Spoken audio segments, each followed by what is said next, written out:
Okay, so before we go any further, I wanted to look at um, philosophy itself. So, the idea that kind of what is philosophy?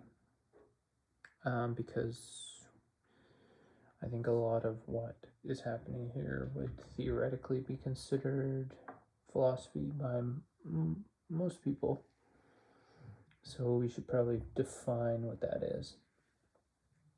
So, just looking at the etymology of philosophy. So we've got in ancient Greece, so from the Greek philosophia, meaning love of knowledge, pursuit of wisdom, or systematic investigation. If we break down the word, we've got philo, which in Greek means dear, loved, or beloved. And then Sophie, the pardon me, meaning, Sophie from Greek, Sophia, skill, wisdom, knowledge. So the love of knowledge. And then a sophist was a wise or prudent man, one clever in matters of daily life. Cunning, skilled in handcraft, cunning in one's craft, clever in matters of everyday life. Shrewd, skilled in the sciences, learned, clever, too clever. Anyways, so the philosophy is the study of knowledge or the love of knowledge. Interestingly, seemingly, knowledge for knowledge's own sake. Okay, so now we have defined our term. Now we want to look at it from two sides of a coin. And what are two sides of a coin that we could look at philosophy from? We could think about the world. Well, does the world need philosophy to survive? Does philosophy need the world to survive? That's an easy one. Of course, the world doesn't need philosophy, but philosophy does need the world. Without the world, there would be no us to philosophize about the world, and there would be nothing for us to philosophize about. Perhaps there would be a universe, but we, as far as I understand, would not be alive in that universe without Earth to call home. So then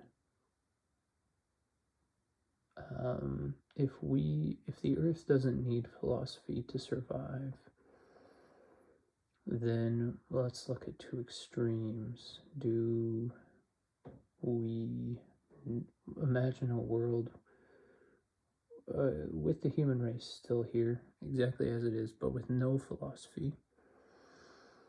What kind of world is that? With no philosophy, we would have probably a lot less discourse and discussion, a lot less thinking about the greater nature of the universe. A lot of the science is derived from philosophy. You know, what is our place in this universe? And we look to the stars, and then you look to the stars long enough, you track the stars, and then you track the stars long enough, and you maybe start to understand an orbit around the sun, and then you understand an orbit around the sun, and you calculate gravity. And so potentially philosophy and science have walked hand in hand for a long time. So perhaps this world without philosophy would be, maybe there is no world where humans are here and there is no philosophy, because even the sages of smaller people groups, where let's say you have less than 100 people in your living situation, and you have one wise person, or perhaps a few elders, then those people would be considered the wise ones. They would have lived. They would understand the world better simply from having lived longer, or other reasons. I am not a historian or an archaeologist, but then these people would be perhaps what we would consider the philosophers. They would not be leading, but they would be guiding. So perhaps there is no human existence without some form of a philosopher being involved. Now, what would it look like if all of us philosophized all of the time? And that would be the other extreme in that world. That's kind of an interesting one. That's, if we all philosophized all the time, this actually brings up,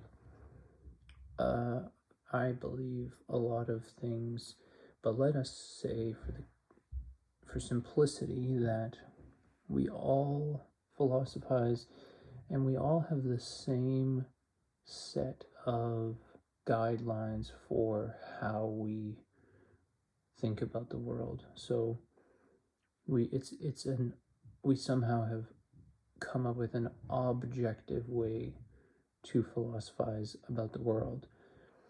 So if every human on the planet was a philosopher, but we were objective philosophers, now of course that's a whole, well, yeah, we're going with extremes here, so that's fine. That's a pretty extreme end of the spectrum, so that's a good thing. So what would that look like? Yeah, I don't know. We would likely not have as high of a population, partially because we would be thinking a lot and not focus so much on reproduction, and partially because we would probably understand the how we fit into the cycles of the ecosystems better. So we wouldn't be so caught up in trying to expand the human civilization like we are at the moment. But obviously, to really answer this question, I would first need the knowledge of an objective philosophy, which I do not have. So I would probably just say, I would encourage you, sorry this is so long, I would encourage you to go and think about these two extremes for yourself. What does a world look like with zero philosophy, and what does it look like with where everybody's a philosopher and we all have a perfectly objective philosophy that we follow? And yeah, just have fun with that.